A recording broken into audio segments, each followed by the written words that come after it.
Hello everyone. आज हम लोग आ चुके हैं एक नई वीडियो के साथ जो कि होगी आपकी बाइनरी सर्च के बारे में। बहुत ही इंटरेस्टिंग कंटेंट है आज का। बाइनरी सर्च एक ऐसी एल्गोरिथम है जो हम स्टार्टिंग में पढ़ते हैं। ये एक एल्गोरिथम है जो आपकी बहुत सारी चीजें क्लियर करेगी। तो सबसे पहले क्लियर करती है कि हमारी कॉम्प्लेक्सिटी जो हम बोलते हैं ऑर्डर ऑफ लॉग एन, वो क्या चीज होती है, उस चीज को क्लियर करेगी। उसके अलावा एक ओवरऑल कॉन्टेक्स्ट सेट करेगी जो जितनी भी सर्च एल्गोरिथम है उनके अराउंड। तो आज की वीडियो में जो हम बात करने वाले हैं वो हम पूरा बात करेंगे कि ओवरऑल सर्च का क्या मतलब है। जब हम बोलते हैं कि एक लीनियर एरे में ऑर्डर ऑफ एन जो है वो मेरा सर्च कॉम्प्लेक्सिटी है, तो उसका क्या मतलब है।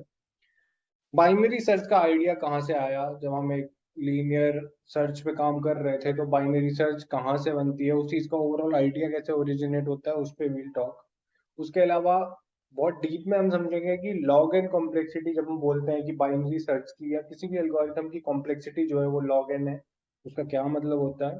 फिर हम पूरा बाइनरी सर्च का एल्गोरिथम लिखेंगे, कोड लिखेंगे पाइथन में। और उसके बाद एक उसी से रिलेटेड प्रॉब्लम हम सॉल्व करेंगे लीड कोड से, which is related to binary search. तो स्टार्ट करते हैं। तो सबसे पहले जो ओवरऑल आइडिया है सर्च का, उसका क्या मतलब है। तो सर्च मतलब मेरे को एक एरे दे दी जाएगी, एक ऐसा डेटा स्ट्रक्चर दे दिया जाएगा जो कि लीनियर है, जिसमें एलिमेंट्स में एक एक एलिमेंट जाके मैं देख सकता हूँ।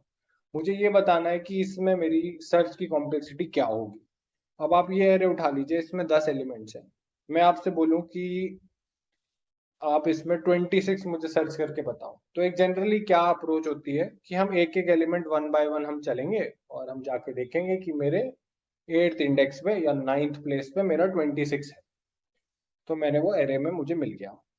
अब इसमें जब हम बोलते हैं कि मेरा order of N search time है, इसका क्या मतलब है। इसका ये मतलब है कि वर्स्ट केस में, और वर्स्ट केस मतलब अगर मेरा एलिमेंट सबसे आखिरी एलिमेंट है, वो इसमें वर्स्ट केस बनता है। मतलब जो मेरी खराब से खराब सिचुएशन होगी सर्च करते टाइम, वो ये होगी कि मैं इसको एक एक करते हुए देखता आ रहा हूँ और मेरा जो एलिमेंट है वो सबसे लास्ट में है। तो वो इसमें वर्स्ट केस बनता है। तो वर्स्ट केस जो है इसकी ऑर्डर ऑफ एन कॉम्प्लेक्सिटी है, उसका ये मतलब है कि मुझे अगर एक एन साइज का एरे दे दिया जाए तो मुझे एन स्टेप्स लगेंगे उस एलिमेंट को ढूंढने में। और वो एन स्टेप्स क्या है कि मुझे एन बार मुझे सर्च करना पड़ेगा। कहने का मतलब है कि पहले मैं यहाँ पे सर्च करूंगा, यहाँ पे सर्च नहीं, चेक करना पड़ेगा। मतलब मैं 0 पे चेक करूंगा, फिर 1 पे चेक करूंगा, फिर 2 पे, फिर 3 पे, इस तरीके से मुझे एन टाइम्स चेक करना पड़ेगा उस एलिमेंट्स को सर्च करने के लिए। तो जब हम बोलते हैं कि ऑर्डर ऑफ एन कॉम्प्लेक्सिटी है, मतलब मेरे एन स्टेप्स लगेंगे उसको सर्च करने। तो ये हुआ लीनियर सर्च का आइडिया। अब बाइनरी सर्च का आइडिया कहाँ से आता है। तो सबसे पहली चीज जो बाइनरी सर्च के लिए बहुत इंपॉर्टेंट है वो ये है कि मेरा जो एरे है वो सॉर्टेड होना चाहिए।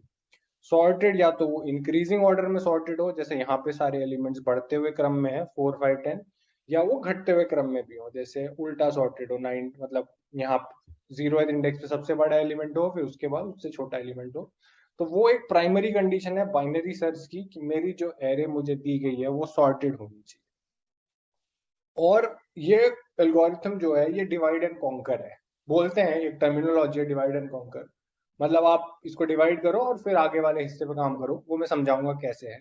और थ्योरेटिकली हम बोलते हैं कि इसकी वर्स्ट केस कॉम्प्लेक्सिटी जो है वो लॉग एन है। अब ये कहने के लिए बोल दिया, बट समझने की बात इसमें सबसे इंपॉर्टेंट तो ये है कि ये जो लॉग एन हमने लिख दिया, इस लॉग का बेस क्या है। जब हमने अपने 12th क्लास में 10th क्लास में लॉग पढ़ा होगा, तो उसमें हम लोग पढ़ते हैं कि इसका ई बेस है, इसका 10 बेस है। बट यहाँ पे जब हम लिखते हैं बाइनरी सर्च में कि इसकी लॉग एन कॉम्प्लेक्सिटी है, पहली चीज तो लॉग एन का मतलब क्या है, और दूसरी चीज वो लॉग एन का बेस क्या है। तो उस चीज को समझने के लिए एक हम लाइव डेमो देखेंगे पहले कि बाइनरी सर्च काम कैसे करता है।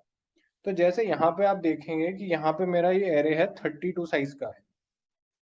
तो बाइनरी सर्च में क्योंकि एरे मेरी सॉर्टेड है, तो ओवरऑल आइडिया बाइनरी सर्च का ये है कि मैं एलिमेंट को सबसे पहले बीच में सर्च करूंगा। मतलब जो भी मेरा बीच का एलिमेंट आएगा, जैसे इसमें 35 आया, तो मैं चेक करूंगा कि मेरा वो जैसे मैं सर्च कर रहा हूँ वो 35 है कि नहीं।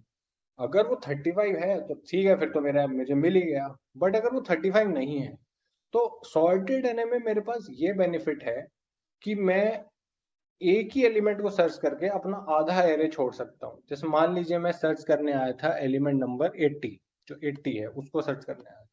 तो मैंने बीच में पहले सर्च किया कि 35 है, मतलब बीच वाले इंडेक्स पे जो है वो 35 है। तो मुझे ये पता है कि मेरी एरे सॉर्टेड है, तो जो 80 होगा वो 35 के राइट में ही होगा, क्योंकि मुझे पता है कि मेरी एरे जो है वो इंक्रीजिंग ऑर्डर में सॉर्टेड है। तो जब अब मैं अगले स्टेप में जब मैं सर्च करूंगा तो मुझे आधे हिस्से में सर्च करने की कोई जरूरत ही नहीं है, मैं केवल राइट वाले हिस्से में सर्च करूंगा तो मुझे मेरा एलिमेंट मिल जाना चाहिए। तो बाइनरी सर्च का ओवरऑल आइडिया ये है कि आप एक स्टेप पे बीच वाले एलिमेंट पे चेक करें और फिर उसके बाद डिसीजन ले कि मुझे उस एरे के लेफ्ट पार्ट में मिलेगा मेरा एलिमेंट कि मेरे को मेरे राइट पार्ट में मिलेगा एलिमेंट। अब ये चीज हम विजुअली बहुत अच्छे से देख पाएंगे यहाँ पे। जैसे यहाँ पे ये एरे है 31 साइज का है, ठीक है। अब मैं इसमें आपको स्टेप बाय स्टेप दिखाऊंगा कि ये एरे सर्च मतलब ये चलता कैसे है। तो बाइनरी सर्च हम स्टार्ट करेंगे। तो यहाँ पे जैसे हमने देखा, तो यहाँ पे हमने सबसे पहले क्या सेट कर दिया, हम सबसे पहले ये सेट करते हैं कि मेरा स्टार्टिंग इंडेक्स क्या है। जैसे ये एरे 32 साइज की है तो मेरा स्टार्टिंग इंडेक्स 0 हो गया, हाई इंडेक्स मेरा 31 या एंड इंडेक्स मेरा 31 हो गया, जो यहाँ पे हमको दिखाई भी दे रहा है। फिर उसके बाद हम कैलकुलेट करते हैं मिड। मिड से मतलब ये है कि इस एरे का मिडल एलिमेंट क्या होगा। और मैं आपको ये वर्स्ट केस एग्जांपल दिखा देता हूँ। जैसे मान लीजिए हम इस बार सर्च करें, तो इस बार तो 465 ही सर्च कर रही है, तो इसमें हमने इसका मिडल निकाल दिया। ठीक है, अब मैं इसको फिर से स्टार्ट करता हूँ। हम इस बार वर्स्ट केस पे निकालते हैं, हम 975 को सर्च करेंगे। तो लेट्स से मैं एलिमेंट इसमें 975 सर्च करता हूँ। ठीक है, तो हमने वही स्टार्टिंग हमने 0 कर दिया, एंड हमने जो इसमें 35 कर दिया, मिड मेरा 15 हो गया। तो अब यहाँ पे हम सबसे पहले क्या सर्च करेंगे, हम सर्च करेंगे कि जो मेरा मिडिल पोजीशन आई है, और मिडिल आई कैसे है मेरी, वो आई है 0 + 31/2 करके। वो मैं अभी जब एल्गोरिथम लिखूंगा तब हम समझेंगे, बट अभी के लिए हमें ये सर्च करना है कि हमें मिडिल के आसपास का एलिमेंट देखना है। तो हमने मिडिल में आया 15, हमने देखा 465। अब मुझे जो सर्च करना है वो है 975। तो यहाँ पे जब मैं इसके साथ कंपेयर करूंगा 465 के, तो मुझे ये पता है कि 975 जो है वो 465 से बड़ा है, और मुझे ये भी पता है मेरी ये एरे जो है ये इंक्रीजिंग ऑर्डर में सॉर्टेड है। तो अब मुझे सर्च केवल इस वाले हिस्से में करना है जो कि सेकेंड हाफ है इस वाले एरे का। मुझे इधर वाले एरे में सर्च ही करने की जरूरत नहीं है, क्योंकि मेरा एलिमेंट ऑब्वियसली 465 से बड़ा है। तो अब एक ही स्टेप हमने अभी चेक किया, एक ही स्टेप पे मैं अपनी आधी एरे हटा चुका हूँ।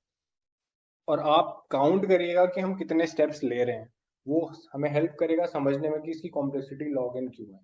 तो अभी तक एक स्टेप हुआ है, और स्टेप को ऐसे समझना कि हम कितनी बार मिड एलिमेंट निकाल रहे हैं। तो मैंने मिड एलिमेंट एक बार निकाला, ठीक है। उसके बाद हम आगे बढ़ते हैं। तो अब आगे क्या हो गया, लेफ्ट हो गया मेरा 16, क्योंकि एरे अब केवल हाफ बची हुई है। एंड मेरा वही का वही रहा, क्योंकि एंड से मैंने कोई कम नहीं किया। मिड मेरा इस बार आया 23। तो मैं दूसरी बार मिड निकाला मैंने, जो कि 16 + 31/2 करके नियरली 23 आ रहा होगा।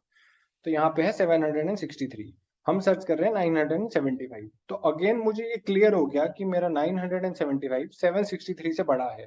तो मुझे इस वाले पार्ट में सर्च करने की कोई जरूरत नहीं है, मुझे केवल इतने हिस्से में इतने वाले पार्ट में सर्च करना। और स्टेप वाइज अगर मैं बोलूँ तो हम 2 बार मिड निकाल चुके, तो हमारे 2 स्टेप हुए। ठीक है, हम आगे बढ़ेंगे। अब हमने अपना लेफ्ट अपडेट कर दिया, और मिड हमारा इस बार निकला 27। अब यहाँ पे लेफ्ट ये आपको समझ आ गया होगा, क्योंकि हमें केवल इस वाले एरे में सर्च करना था। अब सिमिलरली हम कंपेयर करेंगे 912 से। मेरा जो मुझे सर्च करना है 975, और 912 से अब भी बड़ा है, तो मैं फिर इसके राइट वाले पार्ट में ही रहूंगा। और ये मेरा थर्ड वाला मिड निकला है।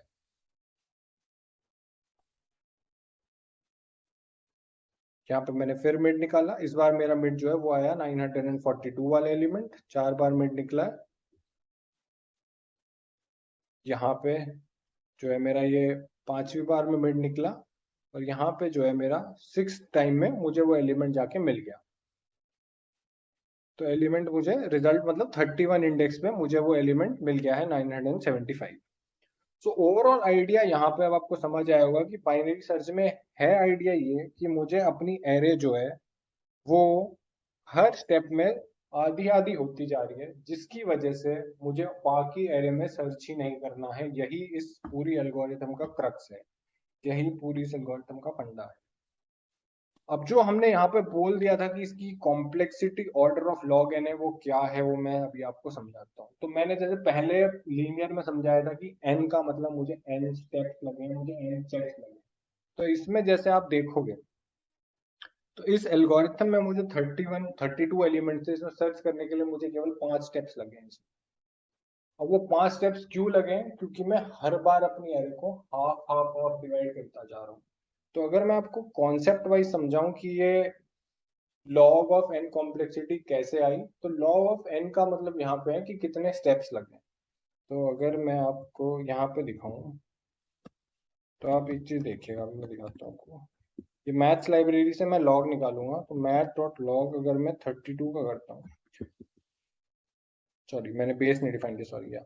अगर मैं 2 बेस पे निकालता हूँ तो इसकी वैल्यू आ रही है 5। इसका क्या मतलब है कि 2 to the power 5 is equal to 32। मतलब अगर जो मैंने 32 साइज का एरे लिया, मैं हर स्टेप पे इसको दो दो हिस्सों में मैं उसको हाफ हाफ करता जा रहा हूँ, तो मेरे पास 5 स्टेप चलने के बाद मेरे पास केवल एक एलिमेंट बचेगा। सिमिलरली अगर मैं मान लीजिए 16 का एरे लेता हूँ, तो मैं केवल 4 स्टेप्स में जो है उस अपने एलिमेंट तक पहुंच सकता हूँ। तो कॉम्प्लेक्सिटी लॉग एन जो हम यहाँ पे बोलते हैं, सबसे इंपॉर्टेंट चीज तो ये है कि इस लॉग का बेस 2 है। वो 2 इसलिए है क्योंकि हम हर स्टेप में अपनी एरे को हाफ पार्ट में डिवाइड करते जा रहे हैं।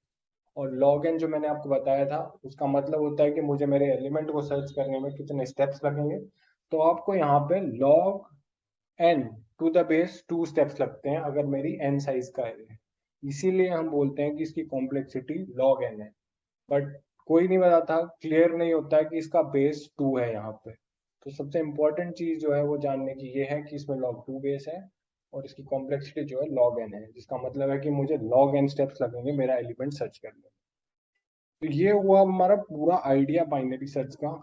समराइज करने के लिए इंपॉर्टेंट आइडिया ये है कि एरे सॉर्टेड होनी चाहिए। जब भी मैं सर्च करता हूँ, मैं अपने मिडिल एलिमेंट से सर्च करूंगा, उसके उस स्टेप के बाद मेरी एरे जो है केवल आधी बचेगी, उसके बाद मैं अपनी आधी एरे पे वो डिसीजन लूंगा। अब अगर मैं आपको कोड वाइज लिख के दिखाऊं, तो ओवरऑल आइडिया हमने क्या समझा? ओवरऑल आइडिया हमने ये समझा है कि हमें मिड एलिमेंट निकालना है, मिड एलिमेंट से कंपेयर करना है, और उसके बाद मुझे अपना लेफ्ट और राइट डिसाइड करना है, जो जो हमने पूरा का पूरा एक डेमोन्स्ट्रेशन देखा था। तो मैं आपके लिए फंक्शन लिखना शुरू करता हूँ, फंक्शनल अप्रोच यूज करेंगे। मैं पहले एक फंक्शन ही बना देता हूँ कि let's say the function is binary search. उसमें अब मुझे क्या क्या चीज चाहिए, जो डिस्क्रिप्शन हमने देखा था उसके हिसाब से वी नीड वन एरे, जो हम अभी में पास करेंगे पैरामीटर्स के थ्रू। हमें लेफ्ट का इंडेक्स चाहिए, हमें राइट का इंडेक्स चाहिए, और हमें बेसिकली एक एलिमेंट चाहिए जो कि हमें सर्च करना है। वो एलिमेंट को हम एक्स ले लेते हैं। ठीक है, तो एरे हमारा एरे हो गया, लेफ्ट लेफ्ट इंडेक्स हो गया, राइट राइट इंडेक्स हो गया, और एक्स जो है वो हमारा एलिमेंट है जो हमें सर्च करना।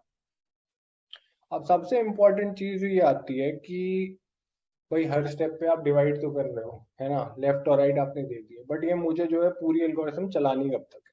तो जैसे हमने डेमोन्स्ट्रेशन में देखा था, जब उस एरे में केवल एक ही एलिमेंट बच जाएगा, तो उस पॉइंट पे हम डिसीजन बिल्कुल साफ ले पाएंगे कि हमारा वो एलिमेंट प्रेजेंट है कि नहीं। तो आइडिया ये है कि जब तक मेरे लेफ्ट और राइट इंडेक्स जो है, जब तक मेरा लेफ्ट इंडेक्स राइट इंडेक्स से कम है, तब तक हमें चलते रहना है। उससे बड़ा हो जाएगा तो हमें लूप वो तोड़ देना होगा। तो हमें चलना केवल तब तक है जबकि मेरा लेफ्ट जो है वो लेस देन और इक्वल टू राइट है। बराबर पे भी चलाना है, क्योंकि तब एक एलिमेंट बचा होगा जो हम सर्च करेंगे। उसके बाद हमें मिड एलिमेंट निकालना होगा। तो मिड में जैसे मैंने आपको समझाया था कि वो बीच का एलिमेंट होना चाहिए। ठीक है, अब कुछ लोग, अब जैसे मैं यहाँ पे दो चीजें लिख सकता हूँ कि आप या तो L+R/2 लिख लो, जो कि एक नंबर एग्जाम्पल के थ्रू समझाता हूँ मैं। तो आप ऐसे समझिए कि मान लीजिए मेरा लेफ्ट एक पॉइंट, मतलब कहीं भी होंगे हम बीच में, लेफ्ट मान लीजिए 1 था मेरा और राइट मेरा 5 था। तो अब मैं अगर यहाँ पे L+R/2 करूँ, तो मेरा यहाँ पे ये तो एग्जैक्ट मतलब ये तो सॉरी, ये तो डायरेक्ट इवन हो गया। तो मैं मान लीजिए चेंज कर देता हूँ, मैं इसको ऑड बना देता हूँ। तो अगर मैं लेफ्ट की वैल्यू 2 होगी तो मेरा L+R/2 आया 3.5। ठीक है, अब एरे के इंडेक्स तो आपके जो है it should be a whole number. 3.5 index तो कोई चीज होती नहीं है, या तो इंडेक्स 3 होगा या इंडेक्स 4 होगा। तो यहाँ पे अब आप बोलेंगे कि भाई मैं 3 लूँ या 4 लूँ।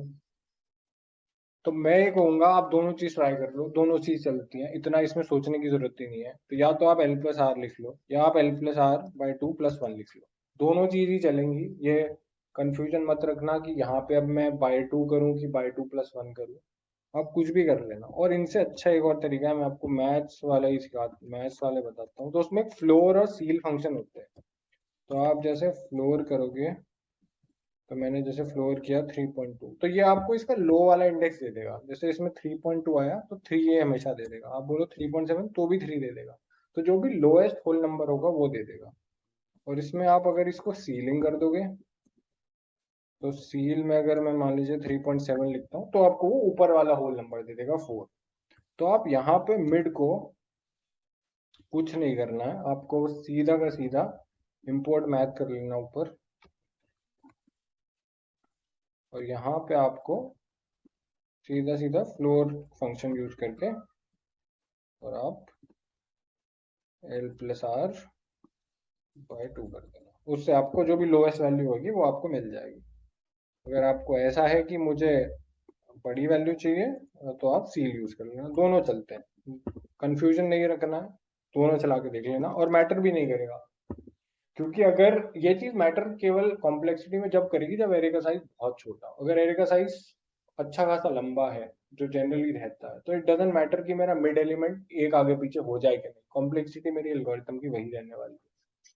उसके बाद अगला स्टेप क्या था, जैसे हमने डेमो में देखा था, तो हम चेक करते हैं जो ये बीच वाला एलिमेंट आया था, क्या वो हमारे एक्स एलिमेंट जो हमें सर्च करना है उसके बराबर है कि नहीं। अगर वो बराबर है तो बहुत अच्छी बात है, हमें हमारा इंडेक्स मिल गया कि मिड पे है, आप यही मुझे रिटर्न करा दो। अगर नहीं है तो हमने क्या किया था, जैसे आपने देखा हो, यहाँ पे भी मैं अपना लेफ्ट वाला पार्ट छोड़ूंगा। अब मिड आ गया, मिड के अगर मैं लेफ्ट वाला पार्ट छोड़ दूंगा तो मुझे अपना लेफ्ट इंडेक्स अपडेट करना होगा। तो कंडीशन ये बनती है कि अगर मेरा एरे में जो मिड में एलिमेंट था, जो मिड में अगर वो आया है, अगर वो मेरा नंबर से छोटा है, तो मतलब मेरा नंबर जो है वो राइट साइड में लाई करेगा मिड के। तो मुझे अपडेट करने की क्या जरूरत है, मुझे अपडेट करने की जरूरत है मेरा मिड, सॉरी मुझे अपडेट करने की जरूरत है मेरा लेफ्ट इंडेक्स, जो कि बन जाएगा मिड प्लस वन। सॉरी यहाँ पे वाइल क्यों लिख दिया मैंने, यहाँ पे कंडीशन आई है करेक्ट। बट अगर मेरा एलिमेंट, अब कंडीशन और कुछ बची नहीं वैसे, दो कंडीशन हो चुकी है, तीसरी कंडीशन जो बचती है वो यही है कि जो मेरा एलिमेंट है, वो मतलब ए आर आर मिड, जो मेरा जो मिड में एलिमेंट आया है वो बड़ा है जिस एलिमेंट से मैं सर्च करूँ। तो इस वाले केस में मुझे लेफ्ट वाले पार्ट में सर्च करना है। तो इस केस में मैं क्या करूंगा, इस केस में मेरा जो अपडेट होगा वो होगा आर, और कितने से होगा, वो होगा मिड माइनस वन से। ठीक है।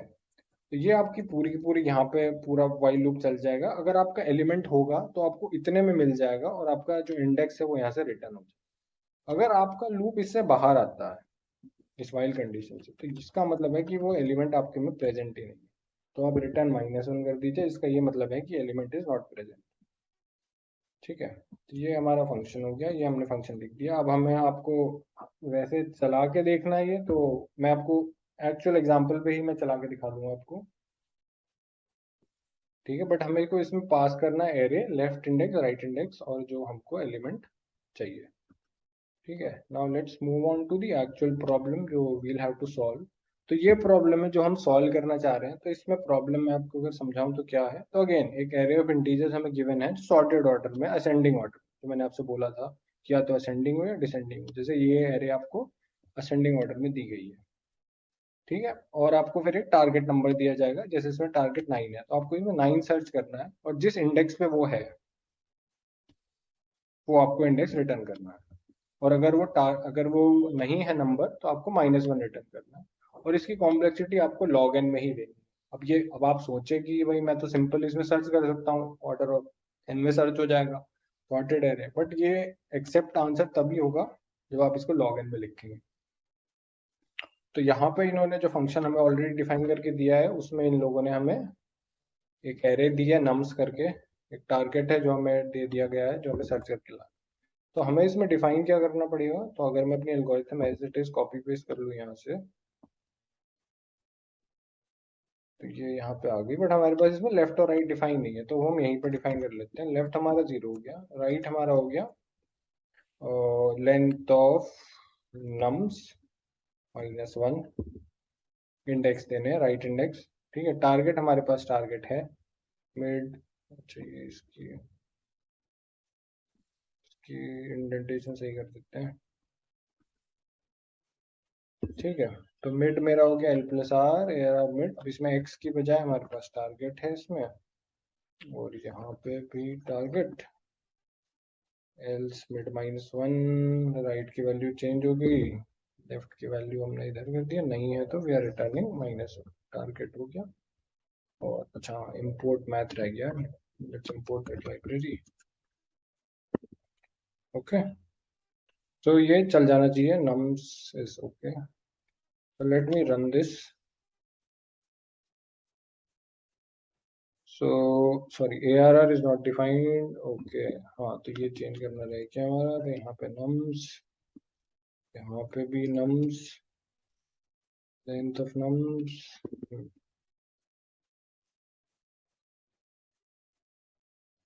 हाँ, तो इसमें हमारा आउटपुट हमारा चाह रहा है, एक्सपेक्टेड भी 4 था, because 9 is present at position number 4 पे। तो अब हम इसको सबमिट करेंगे, क्योंकि पूरे सब टेस्ट केसेस के लिए रन होगा। तो ये सक्सेसफुली रन हो गया हमारा। अब रन सक्सेसफुली तो हो गया, बट मैंने आपको यहाँ पे एक चीज बताई थी कि फ्लोर और सील दोनों चलेंगे यहाँ पे। इट डजेंट मैटर कि मैं ऊपर वाला इंडेक्स ले लूँ कि नीचे वाला। ऊपर और नीचे मतलब कि मैं 3.5 मान लीजिए मेरा आया, तो मैं 3 लूँ कि 4 लूँ, उस चीज का मैटर नहीं करता। तो यही सेम चीज हम सील से चला के वील चेक कि ये चलेगा कि नहीं चलेगा। मेरे हिसाब से चल जाना चाहिए, एक्सेप्टेड, मतलब इस पे तो चल गया। Now we'll run it for a large test case, पूरे के पूरे टेस्ट। हाँ, तो इट रन सक्सेसफुली। तो इसी से ये पूरा आइडिया स्टैब्लिश हो जाता है कि आपको इस वाले लाइन पे तो बिल्कुल कंफ्यूजन करना ही नहीं है कि मैं लोअर इंडेक्स लूँ कि अपर इंडेक्स लूँ। इससे बिल्कुल साफ समझ आ जाता है कि दोनों चीज चलेंगी।